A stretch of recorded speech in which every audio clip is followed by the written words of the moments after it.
Alors maintenant, on va voir comment créer un agent pour faire de la veille. Donc, comme d'habitude, quand on veut créer un nouvel agent, on va dans Assistant et on fait Nouvel agent pour le configurer. Ici, je vais aller un petit peu plus rapidement puisque je l'ai déjà créé. Donc, il est ici, agent de veille. Et donc, je vais aller sur les trois petits points et je vais faire modifier pour vous montrer à quoi ressemble mon agent. Donc, mon agent de veille, alors j'ai mis un logo copilote. Vous avez vu que le logo n'est pas encore redescendu. Ça peut prendre un peu de temps en temps, mais l'agent reste fonctionnel.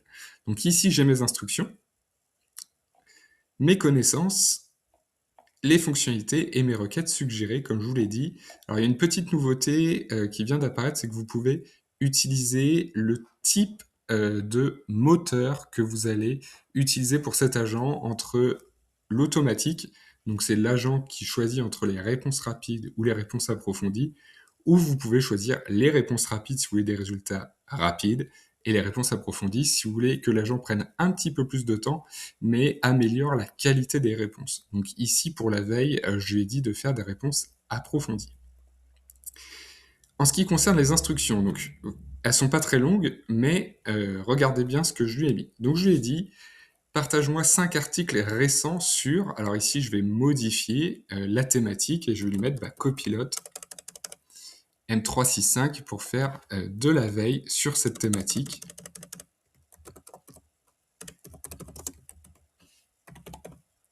Hop là. Et je lui dis, voilà, les 5 articles doivent dater de moins d'un mois et je veux 5 propositions d'articles. Donc ça, c'est vraiment le comportement attendu. Après, je vais rajouter des instructions un peu plus détaillées.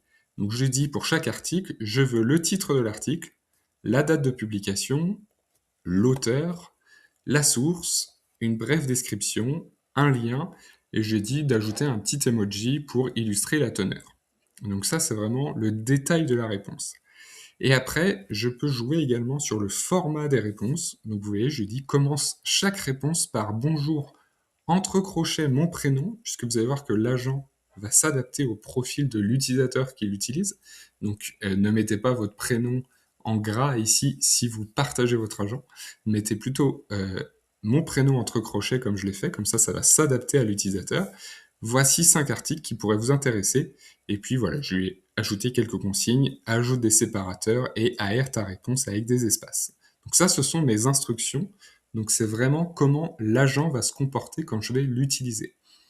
En termes de connaissances, eh bien ici, tout simplement, j'ai activé la recherche web. Donc il va aller fouiller sur tout le web. Bien sûr, vous pouvez ajouter encore une fois, comme je l'ai dit dans la précédente vidéo, des URL spécifiques si vous recherchez dans des domaines bien précis ou sur des sites de confiance. Donc là, moi, je vais taper sur l'ensemble du web. J'ai activé les fonctionnalités de création de documents et d'images, mais je vais les désactiver puisqu'ici, je n'en ai pas besoin sur cet agent. Il est spécialisé dans la recherche d'articles et pas sur cet tâche-là, donc pas besoin de le complexifier. Et j'ai juste créé une requête suggérée qui s'appelle veille avec recherche des articles. Et là, je vais juste la faire évoluer sur copilote M365. Voilà.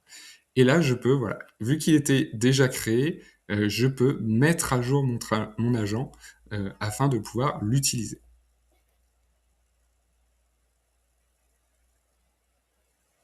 Et je peux, ça y est, accéder à mon agent. Donc je suis sur mon agent et vous voyez, j'ai juste à cliquer sur ma requête prête à l'emploi. Les instructions sont dans l'agent, donc je n'ai pas besoin bien sûr de lui respécifier à chaque fois ce que je veux qu'il fasse, hein. C'est l'intérêt des instructions. Elles sont en dur, on va dire.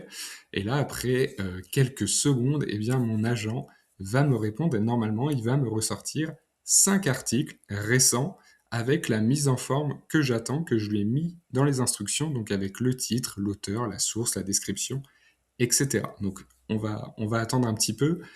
Ici, il prend un petit peu plus de temps puisque, rappelez-vous, j'ai sélectionné la recherche approfondie pour les réponses de l'agent.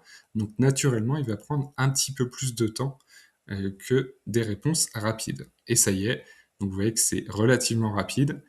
Et donc là, c'est parti, il me fait donc la liste des agents avec la mise en forme que j'attends. Donc le titre en gras, les dates, l'auteur, la source, le lien et la description. Tout ça est bien conforme à mes instructions. J'en ai d'autres ici. Et normalement, il va s'arrêter à 5. Notez aussi le début de la réponse. Bonjour Robin, voici 5 articles qui pourraient vous intéresser, donc qui respectent scrupuleusement les instructions que je lui ai données. Hop là. Et donc, j'ai mes 5 articles de veille. Donc, mon agent fonctionne parfaitement et respecte à la lettre les instructions que je lui ai données. Donc ça, voilà, c'est mon agent personnel, mais sachez que cet agent, eh bien, vous allez pouvoir le partager. Si vous le souhaitez, vous pouvez partager votre agent. Donc dans les 3 petits points à gauche, à côté de votre agent, vous avez un bouton partager. Et ici, vous pouvez, voilà, partager votre agent en interne et il vous suffit de copier le lien de cet agent et de le diffuser par Teams ou par Outlook à vos collègues. Et en cliquant dessus, l'agent va s'installer directement dans leur copilote, dans leur propre copilote. Notez tout de même que vous restez le créateur et le propriétaire de cet agent. Donc ça veut dire que les utilisateurs de votre agent ne peuvent pas le modifier et sont dépendants de ce que vous faites vous sur cet agent. Donc si vous y apportez une modification conséquente au niveau des instructions, pensez à notifier vos collègues que l'agent évolue.